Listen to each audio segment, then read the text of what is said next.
He claims to be a prophet, but some say he's really just a big problem, and his antics go way beyond his block. It's a situation that has many people worried about what might happen next. Amy Lang joins us now with her special investigation. Amy. Well, Hugh and Monica, many people have had a dispute with a nasty neighbor, but few have experienced anything like this. Now some are speaking out about this self-proclaimed prophet, and he's talking too. They got nothing but lies, you see. They want to prove I'm not God's prophet by lying about me.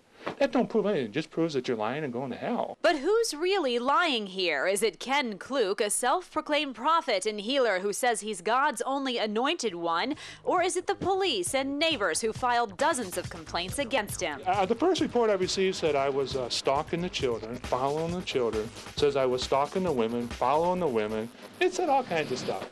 Is it true? No. Not at all. The problem with being God's prophet is everybody, 100% of the people want to prove I'm not. And how they do that is by lying about me, by giving me a hard time. But others argue it's Ken Kluk who is giving people a hard time, and it goes well beyond the streets of his Dearborn neighborhood. From his End Times website all the way to the Dearborn police chief and even the family of the former mayor, where the story gets really bizarre. You'll also hear much more from Ken Kluk, who says he's the one being harassed. But first, meet one of his current neighbors, the only one who would talk to us on camera. Others said they were too scared. I wouldn't even be here wasting, if I didn't have some real concerns about this guy and people's safety. John Cartagena has lived next door to Ken Kluk for the last few years. He says Kluk has threatened people, videotaped them, peered into their windows, and made inappropriate and vulgar comments to women and children in the neighborhood. It's all here in this stack of police reports, including allegations that John assaulted Ken. The problems for several neighbors got so bad that Kluk was hauled into court. In 2004, he pled no contest to stalking, assault and battery, disturbing the peace, and trespassing. The judge had ordered he undergo a mental competency exam, but instead they struck a deal. He was put on probation for a year and ordered to stay away from the neighbors, but John says even that didn't stop him. He's walking around, hadn't shaved, he's looking crazy as hell. John says the day after the court appearance in 2004, Ken came over to talk to him about his cases. When John told him to go away, Ken allegedly threatened a neighbor's child. He said he was going to kill that kid. And he was going to kill all the people and punish all the people who had, brought all these false charges against him. And then he started going off into the scriptures. That little boy, Josh, now 5, no longer lives in the neighborhood. You see, his parents, former neighbors Joanne and Charlie Halleck, had been involved in those cases against Kluk. After the threat on their son, they got a personal protection order, then sold their home and moved away from Ken.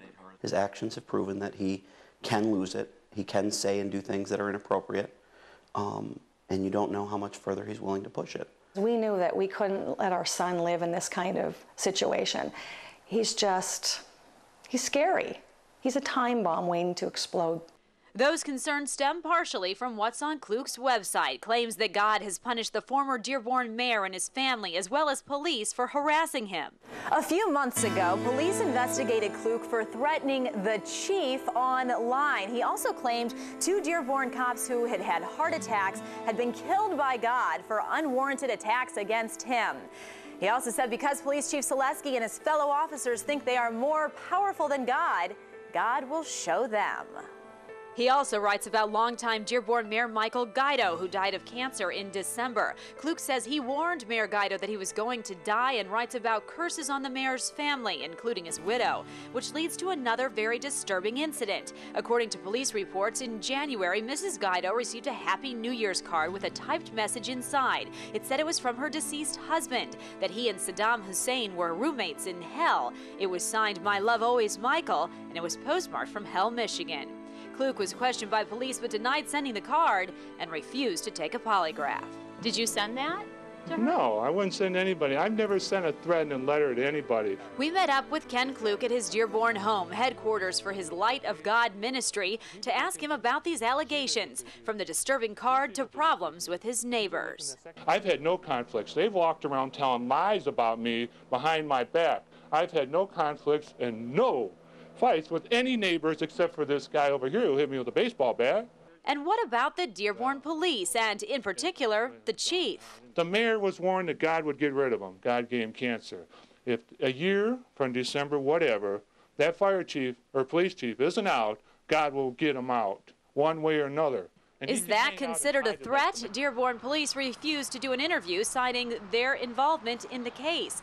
As for Kluke, he's involved in another case right now, charged with animal cruelty. Investigators allege Kluke did not seek treatment for his sick dog and told them he had performed eye surgery on her and drained her incisions. You had said that you did some surgery on the dog's eye. Well, I don't know what's in the dog's eye. I didn't cut into the dog's eye at all. What did you do? I just squeezed the pus out, let it come out. It's a simple thing to do. It's like a zit.